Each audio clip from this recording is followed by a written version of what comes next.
رب اشرح لی صدری ویسر لی امری واحلل عقدۃ من لسانی یفقہوا قولی۔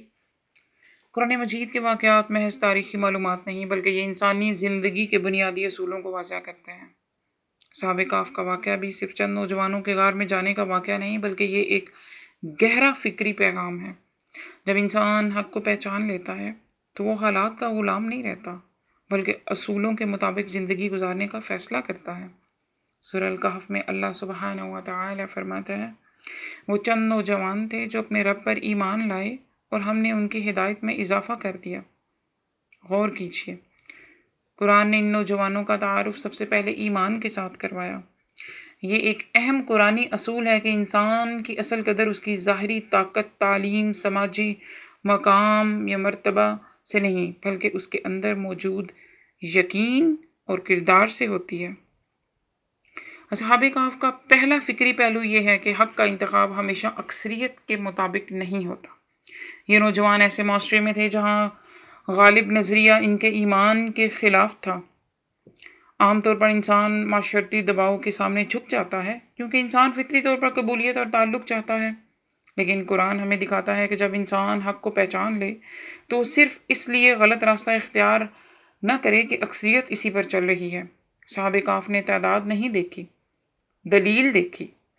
انہوں نے طاقت نہیں دیکھی، حق کو دیکھا۔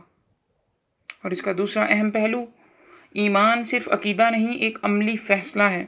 اگر ایمان صرف دل کا احساس ہوتا، انہوں نے اپنے ایمان کے تحفظ کے لیے قدم اٹھایا، مشقت کی، انہوں نے آرام چھوڑا، ماحول چھوڑا اور اللہ پر اعتماد کرتے ہوئے نکلے۔ یہاں قرآن ہمیں بتاتا ہے کہ حقیقی ایمان انسان کے فیصلوں کو تبدیل کرتا ہے۔ جس یقین کا اثر عمل پر نہ ہو وہ صرف ایک دعویٰ رہ جاتا ہے۔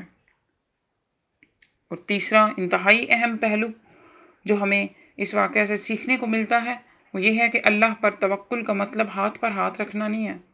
اصحاب کہف نے دعا بھی کی اور کوشش بھی، انہوں نے اللہ سے رحمت مانگی لیکن اس کے ساتھ عملی قدم بھی اٹھایا۔ تو قرآن مجید کا یہی اصول ہے، یہ قرآن کا متوازن تصور ہے۔ دعا انسان کے تعلق کو اللہ سے جوڑتی ہے اور کوشش انسان کی ذمہ داری کو ظاہر کرتی ہے۔ اللہ کی حفاظت ظاہری وسائل کی محتاج نہیں ہے۔ یہ بھی ایک چوتھا انتہائی اہم پہلو ہمیں سیکھنے کو ملتا ہے اس واقعہ سے۔ ظاہری اعتبار سے غار کوئی محفوظ مقام نہیں تھا، لیکن جب اللہ کی مدد شامل ہوئی تو یہی غار حفاظت کا ذریعہ بن گئی۔ سبحان اللہ۔ یہ واقعہ ہمیں بتاتا ہے کہ اسباب اختیار کرنا ضروری ہے، لیکن اصل اعتماد اس ذات پر ہونا چاہیے جو اسباب کو مؤثر بناتی ہے۔ اور پانچواں انتہائی دلچسپ پہلو یہ کہ قرآن ہمیں معلومات سے زیادہ مقصد دیتا ہے۔ اصحاب کہف کی تعداد کے بارے میں گفتگو ملتی ہے لیکن قرآن نے اسے اصل موضوع نہیں بنایا۔ کیوں؟ کیونکہ قرآن کا مقصد انسان کو صرف معلومات دینا نہیں بلکہ انسان کی سوچ اور کردار کو بدلنا ہے۔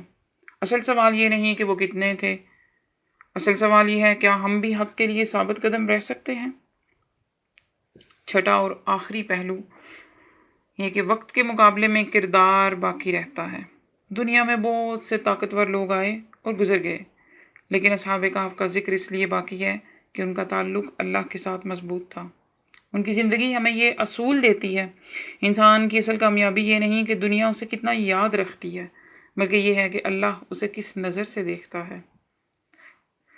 تو صحابہ کہف کا واقعہ ہمیں یہ سکھاتا ہے کہ جب شعور ایمان سے جڑ جائے، جب فیصلہ اللہ کی رضا کے مطابق ہو اور جب دل کا تعلق اپنے رب سے مضبوط ہو تو انسان حالات کا شکار نہیں رہتا بلکہ تاریخ کا حصہ بن جاتا ہے۔